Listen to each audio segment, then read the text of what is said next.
بین الاقوامی اخبار اور تجزیہ کار ایک اور خطے میں جنگ کے خطرات کی طرف اشارہ کر رہے ہیں۔ اسرائیل ماضی میں ایرانی تنصیبات کو نشانہ بناتا رہا ہے، مگر اب پہلی بار اسرائیل نے یہ تسلیم کیا ہے، کارروائی کی ہے اور پھر کارروائی کر کے تسلیم کیا ہے کہ اس نے شام میں ایران کے حمایت یافتہ گروپ کو ٹارگٹ کیا ہے، جس کے بعد ایرانی فورسز نے خبردار کیا ہے کہ وہ جواب دیں گے۔ بات صرف ایران اور اسرائیل تک محدود نہیں ہے، اور بھی بہت سے ممالک کا مفاد اس تنازع سے جڑا ہوا ہے، ان کی سرحدیں اس تنازع سے جڑی ہوئی ہیں، ان کی سرحدوں کے اندر کارروائی اس تنازع سے جڑی ہوئی ہے۔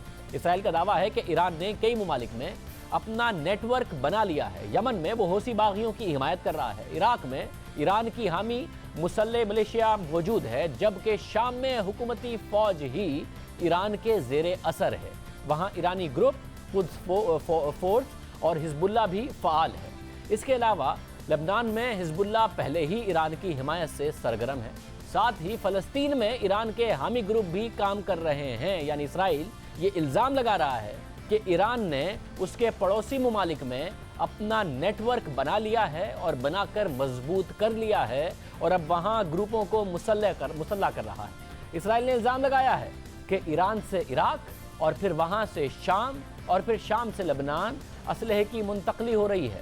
اسرائیل کا دعویٰ ہے کہ ایران نے میزائل سمیت جدید اسلحہ شام پہنچا دیا ہے اور شام کی سرحد کے قریب ایران کے حامی گروپس اسرائیل پر حملے کی تیاریاں کر رہے ہیں، یہ اسرائیل الزام لگا رہا ہے۔ اس کے علاوہ اسرائیل کو یہ بھی ڈر ہے کہ اس کے پڑوسی ممالک اور پڑوسی ملک لبنان میں حزب اللہ بھی کوئی کارروائی کر سکتی ہے، اس لیے اسرائیل کو وہاں سے بھی خطرہ ہے۔ اس صورتحال میں 4 دن پہلے 18 گھنٹوں کے دوران اسرائیلی فورسز نے 3 ممالک یعنی شام، لبنان اور عراق میں مختلف مقامات پر حملے کیے۔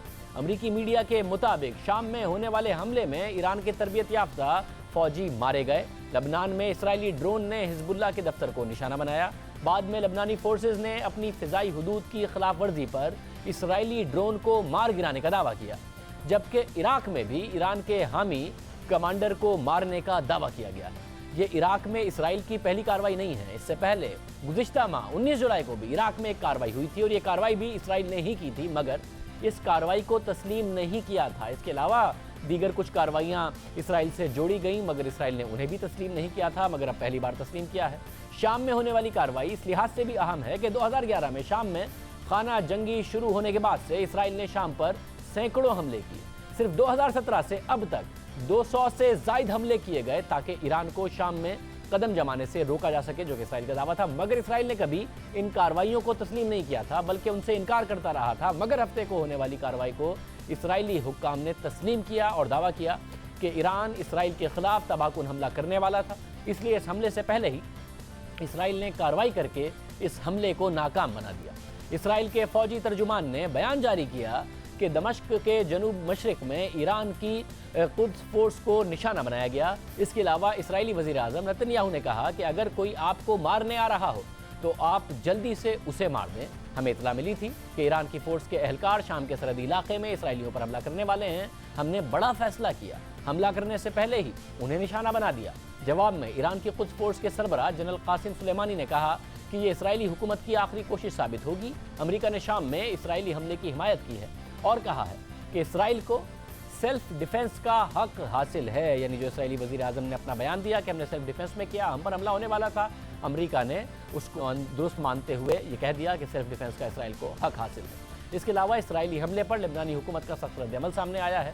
ساتھ ہی حزب اللہ کے سربراہ حسن نصر اللہ نے بھی کہا ہے کہ اسرائیل شام اور لبنان میں ان کی نقل و حرکت کو نشانہ بنا رہا ہے، جس کا بدلہ لیا جائے گا۔ اس کے رد عمل میں اسرائیلی وزیر اعظم نے اپنے بیان میں کہا کہ انہوں نے حسن نصر اللہ کا بیان سنا ہے، ہم جانتے ہیں کہ اسرائیل کا دفاع کیسے کرنا ہے۔ اسرائیل کا دعویٰ ہے کہ وہ 2017 سے حزب اللہ کو میزائل بنانے سے روکنے کی کوشش کر رہا ہے، دباؤ بڑھاتا رہا ہے۔ گزشتہ سال ستمبر میں اقوام متحدہ کی جنرل اسمبلی میں اسرائیلی وزیر اعظم نتن یاہو نے کچھ فضائی تصویریں بھی دکھائی تھیں اور دعویٰ کیا تھا کہ لبنان میں حزب اللہ نے میزائل کی تیاری کے لیے 3 فیکٹریاں قائم کی ہوئی ہیں۔ اسرائیل یہ الزامات لگاتا رہا مگر کوئی کارروائی نہیں کی۔ اب اسرائیل نے لبنان میں بھی کارروائی کر دی ہے، جس کے بعد خطے میں سخت کشیدگی ہے اور تناؤ بڑھ رہا ہے۔ اس حوالے سے امریکی اخبار نیو یارک ٹائمز میں ایک رپورٹ شائع ہوئی ہے، جس کے مطابق ابھی ایران اور اسرائیل کے رہنما یہ کہہ رہے ہیں کہ جنگ نہیں ہو رہی، مگر کوئی بھی چھوٹا حملہ